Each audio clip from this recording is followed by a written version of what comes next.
Bago niyo ko tanungin ko anong klase akong anak, itanong niyo muna ko anong klase siyang ina. Ganda nung linyahan. Karma lang yun. Si Diana Aragon ako. Uy, I love that line. Gusto ko yung linyahan. Bakit parang hindi sila magkasundo dito, no? Base sa mga tinginan nila. Alam nating lahat na mag-isa ka na. Kala ko na kasi pinagbago na. Galing! You just have to give her a chance. The emotions. Very Filipino style talaga yung kwento nito. Nawawalang anak na mahahanap tapos ipapamana yung kumpanya. Dalawa sa pinakamaningning at napakagaling na mga artista sa Philippine television ay magsasama sa isang proyekto. Sina Barbie Forteza at ang megastar na si Sharon Cuneta dito sa kanilang bagong series under Prime Video na Honor Thy Mother. Tapos, ang malaking katanungan dito na dapat nilang sagutin, mapapatawad mo ba ang ina mo na nang iwan sa'yo sa napakahabang panahon? So, ito na nga ang Honor Thy Mother at naglabas na ng official trailer ang Prime Video dito. So, silipin natin kung ano ba yung kwento nito kasi na-curious din ako sa mga reviews na nababasa ko online na parang it's all about betrayal, about family, about business, ganon. So, paano ipagtatagpi-tagpi ng mga genre yon yung kwento nitong Honor Thy Mother. So, samahan nyo guys, panoorin natin ito. Let's go! Tara! So, eto na ang trailer ng Honor Thy Mother.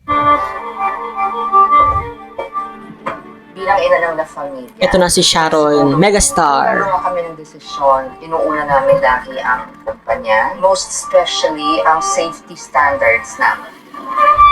A mother to all. So parang itong La Familia is, ano siya, family business, no? O ang La Familia. Hindi ko hahayaan na yun. Ganda nung buhok dito ni megastar. Karma ang maninigil sa inyo. Karma lang yun. Si Diana Aragon ako. Uy,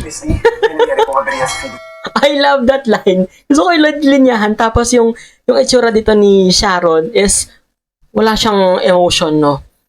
Karma lang yun. Sabi, tapos nagpakilala siya. Okay, I love that. Gusto kong makita yun. Sabi so pagpapalabas nito. Does anybody know what caused this? Except the one that matters most. Ay, lakas makakaramihan itong scene na to. Yung pagtakbo ni Kara or ni Barbie. Ikaw na magiging bida. Birthday mo nga pala. Ayos lang po yun, Nay. Alam niyo Tonton. naman, celebrate, diba? Anong problema? Hinangay ng tatay mo lahat ng pera namin. Magkano Oh. po ba? Mga 1 milyon. When life brings them together. So magkakasakit dito si si Sharon o si Miss D. Tapos maghahanap siya ng papasahan niya ng mana niya. Kaya hahanapin niya si Barbie dito, yung long lost daughter niya. Parte naman nun. Matik tagapagmana. Okay. Makita authenticity. At magtiwala ka. Your family is very, very marketable. Very Filipino style talaga yung kwento nito. Nawawalang anak na mahahanap tapos ipapamana yung kumpanya. The greatest heartbreak Ang begins. unang araw ng unikaiya sa La Familia. Good morning, Misty. Misty? Ang pamilya mo pa rin ang siyang mapagkakatiwalaan mo. Bakit parang hindi sila magkasundo dito, no? Base sa mga tinginan nila, may nasisense ako na galit sa mga mata nila. Oy, si Boy Abunda, extra. Nasaan ang pamilyang ito ngayon as we talk? I choose my daughter. At pinili ko rin itong intindihin siya. Saving Diana means saving the family. Kumbaga sa public, okay sila, no? Silang magnanay. Pero sa likod ng, or pagsarado sa loob ng tahanan nila is hindi. Or din sa loob ng kumpanya nila, ay hindi sila okay. What are we supposed to do about all this? Di naman anak hahanap niya. Nanika ang dadamitan at pag-agalawin sa lahat ng gusto niya. Sinira Ang ganda ng acting ni Barbie. Kaya ganyan si Papa. Natural. Dahil buong buhay niya, pinaramdam mo sa kanya na kulang siya. Napapalibutan ka na magagat.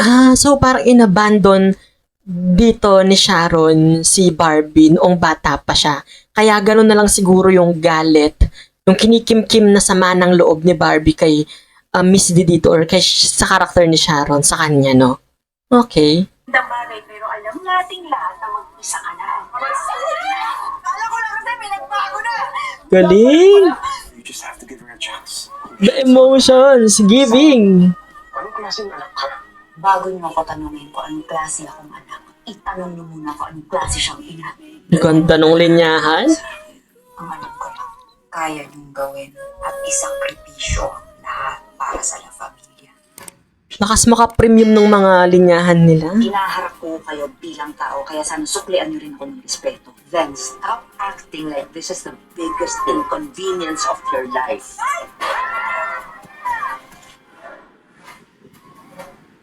Honor thy mother. That's it.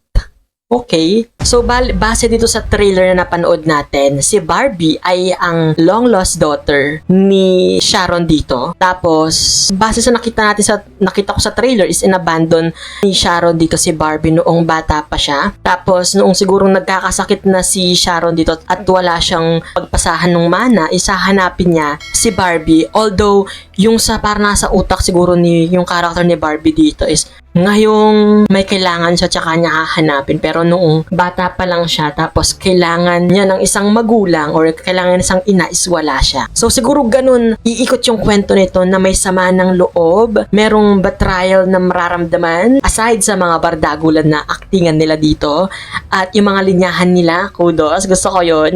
Sabi ko nga, napaka-premium ng pagkakasulat nito.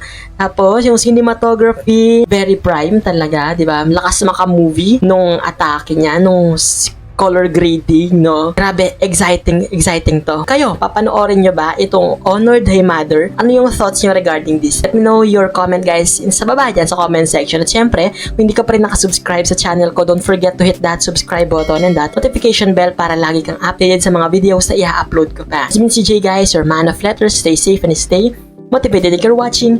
Bye-bye!